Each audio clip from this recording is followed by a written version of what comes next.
Of all the great American events and adventurers, there is one story everyone knows something about, but few really know all of it. The Lewis and Clark expedition. It was a trek into the unknown. Many scientists have said that the Lewis and Clark expedition's goals and uncertainty rivaled the first trip to the moon.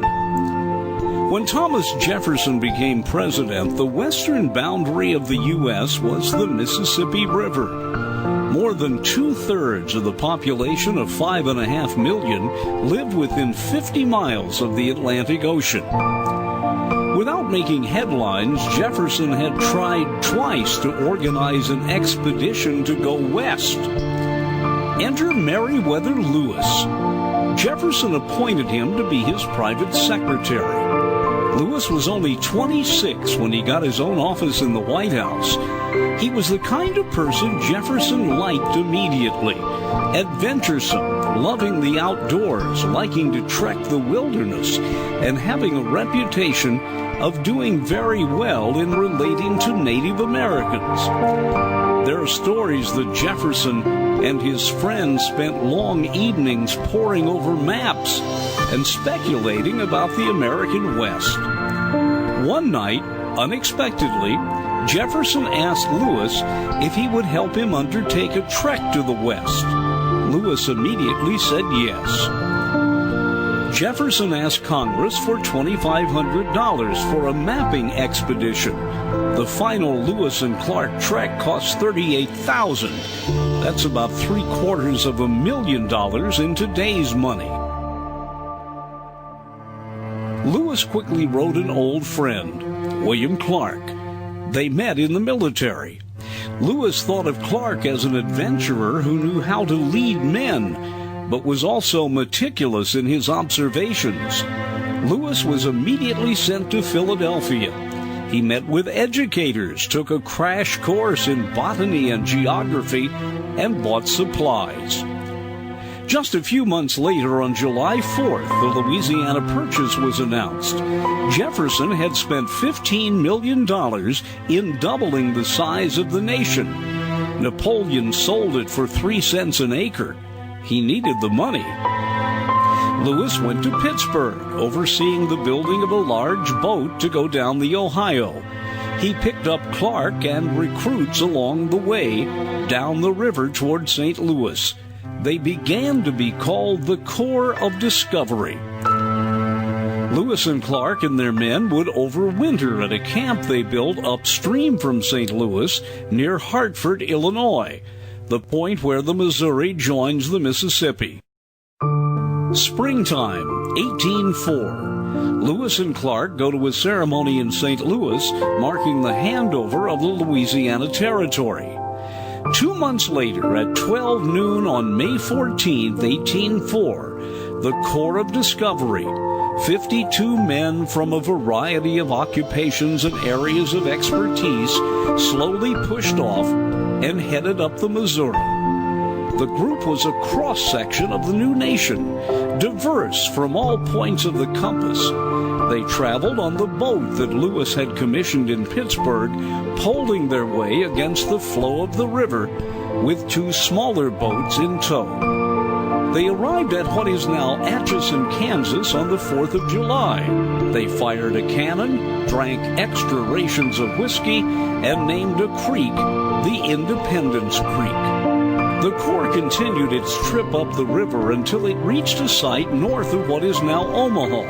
It was early August. They were greeted by a delegation of Indians who were watching them. Lewis and Clark did something they would do many times along the trip when they met Native Americans. They gave them special peace medals that had been minted for the trip. Each bore a likeness of President Jefferson.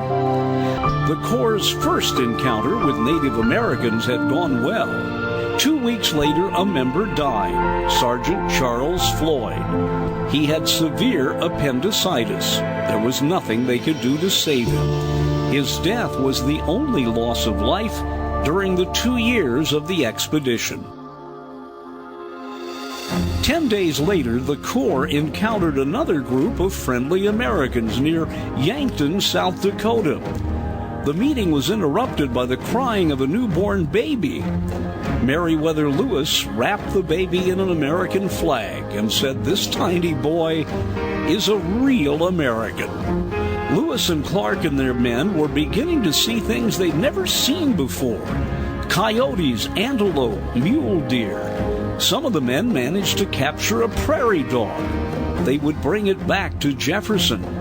They also documented nearly 200 species of plants and 150 new animals. While passing by what is now Pierre, South Dakota, they met their first negative encounter with native peoples.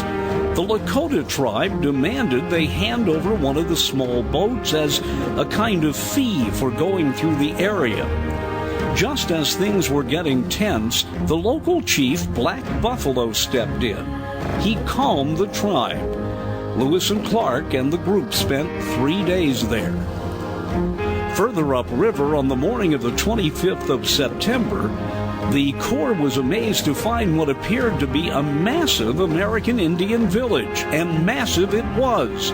The population of the settlement of Mandans and Hidatsas had nearly 5,000 people, larger than either Washington, D.C. or St. Louis.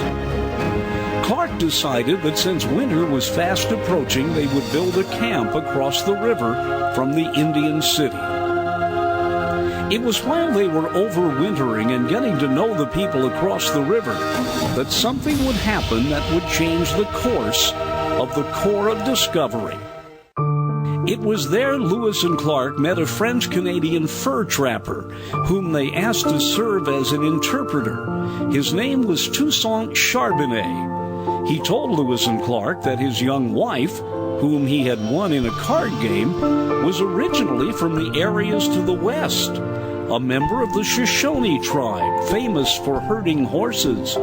Maybe she could go along. She might recognize some landmarks on the way. Her name was Sacagawea.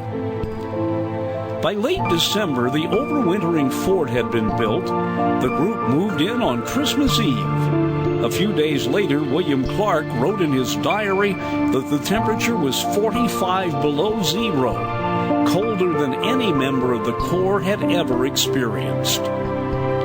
1805 dawned with the news that Sacagawea was about to have a baby.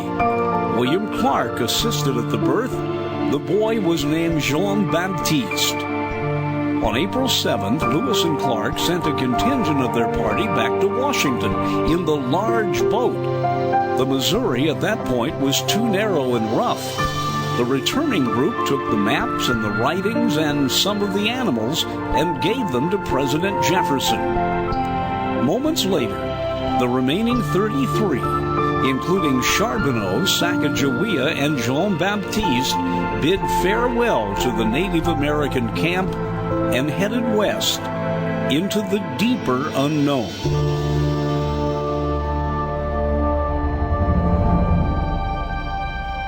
In just a few weeks, the Corps began to encounter enormous herds of buffalo. They were amazed by the numbers. They began to live on buffalo meat. By May, they saw their first grizzly bear. On the 2nd of June, they reached a fork in the river. Which way to go? The Mandans had told them of a major falls on the river, but which river? They sent out scouts. One came back with news of a waterfall. The Corps moved on, reaching what is now Great Falls, Montana. Everything was brought on land and tediously portaged around the falls. By late July, Sacagawea had begun to recognize landmarks. More and more, Lewis and Clark relied on the young woman to interpret the bends in the river. The Corps moved on with 29 horses and a mule. They made it to the Bitterroot Valley, but the rugged Bitterroot Mountains lay ahead. When they finally got across, the Corps had run out of food. Then a quiet woman walked into the camp. She was a Nez Perce Indian. Her name was Watkuwatsis. She brought them fresh salmon, and the members regained their strength. Soon after, a local chief, Twisted Hair, showed them how to use fire to hollow out palm trees and make lightweight canoes. Using the canoes, the Corps began to ride the westward flow of the rivers. They finally reached the Columbia. They found it teeming with salmon. In one village, they estimated that 20,000 pounds of salmon was drying on racks in the sun. Eventually, they began to see seabirds and could smell the unmistakable fragrance of the ocean. On November 15th, 1 year, 6 months, and a day after leaving their fort near St. Louis, the Corps of Discovery found the mouth of the Columbia. They had only lost one member along the way. They had collected hundreds of samples of flora and fauna from a strange new part of the world.